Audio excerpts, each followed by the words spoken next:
Hello. I brought in these experts today to talk about immigration during the late 18th century. Today we're going to be talking about three main points. What were some of the struggles that immigrants faced when they came to America? And why was immigration in the U.S. so popular? And how did immigration affect the culture and economics in the U.S.?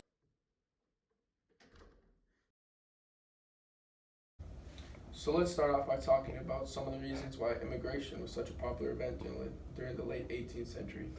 Well, the major waves of immigration during the colonial era, mostly from 1800 to 1820, were most commonly caused by immigrants from Europe and other parts of the world who wished to find greater economic opportunity. And while some, such as the Pilgrims in the early 1800s, immigrated in search of religious benefits and to expand their religious freedoms. One of the important religions that caused immigration in the United States was Judaism. From Poland, over 2 million Jews immigrated between 1880 and 1920. In 1880, more than 6 million of the world's 7.7 million Jews lived in Eastern Europe, and only 3% lived in the United States. However, after a series of large-scale waves of immigration by 1920, close to 23% of the world's Jews were living in America. Yeah, and then also the popularity of immigration was very popular because of the huge economic opportunities that came from the Second Industrial Revolution.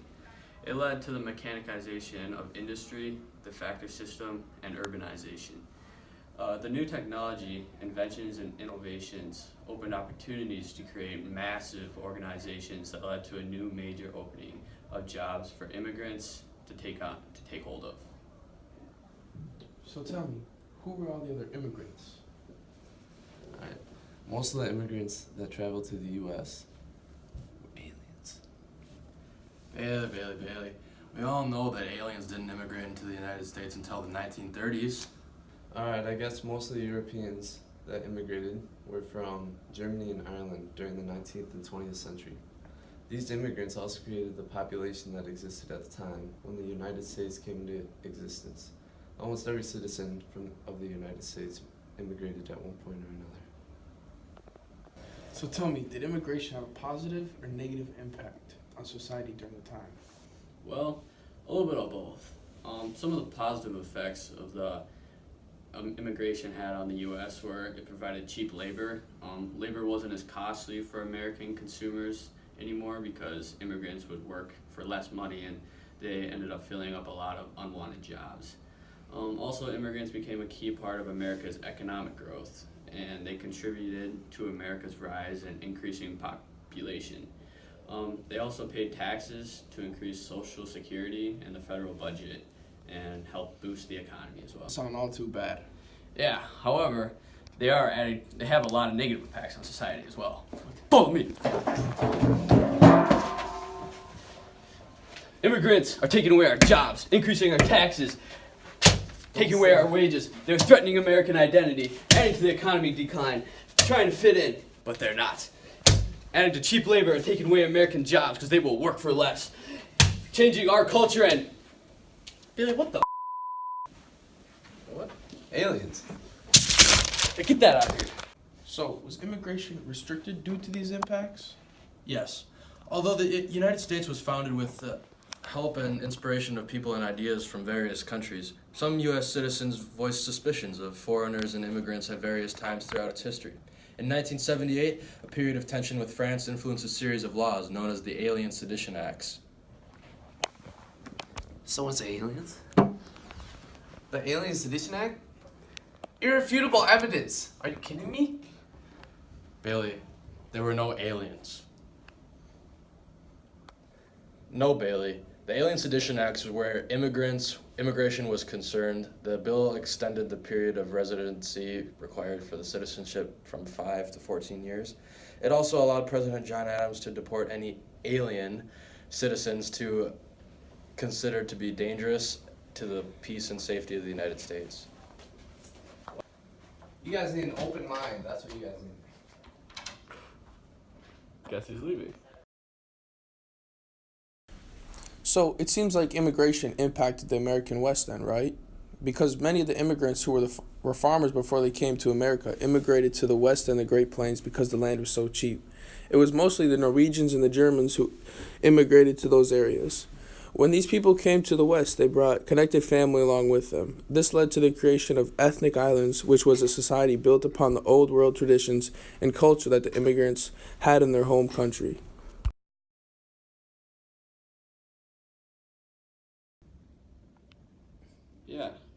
Yeah, I guess it does.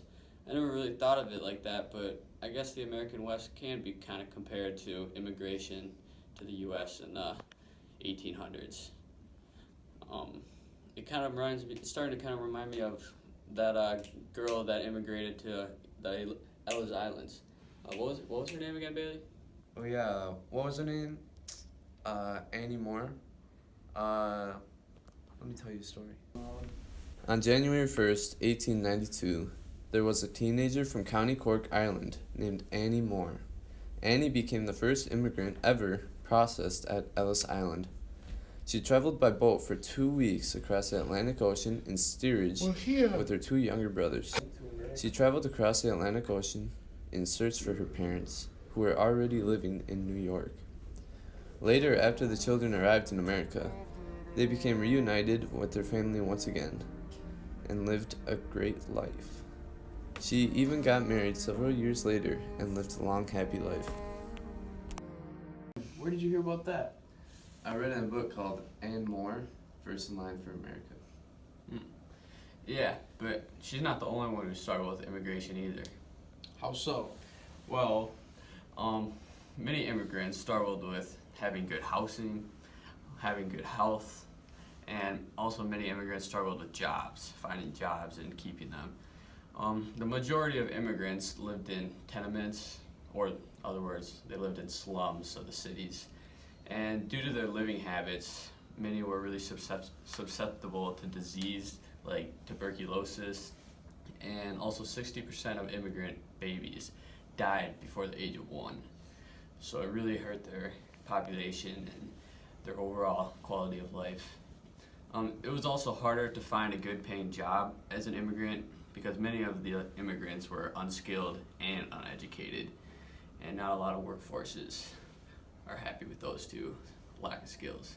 And so they would accept any kind of work for the lowest pay. And then while the main goal for immigrants was to go to America, make a lot of money, and then return home, many found out that making money was a lot harder than they anticipated.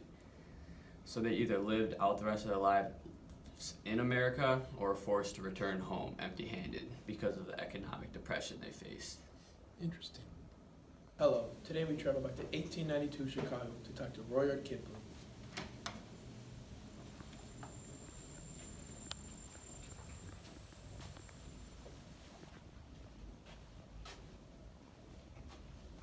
Having seen it, I urgently desire never to see it again.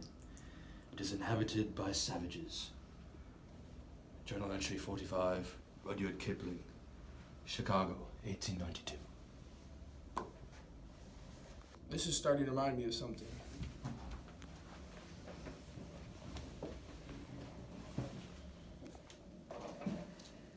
Immigration has changed throughout the years. People still see the benefits of moving to America, but the people living in America see this as the immigrants are taking their jobs, just like what they thought when the huge amount of immigrants in the past took to all potential jobs and made lower wages. Thank you for watching. I hope you learned some of the struggles that immigrants faced. Also, why immigration was so popular in the U.S. during the time.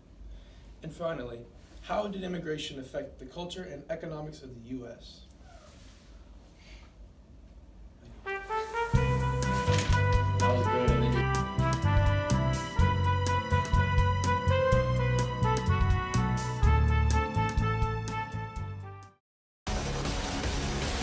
We have been visited by extraterrestrials in the remote past.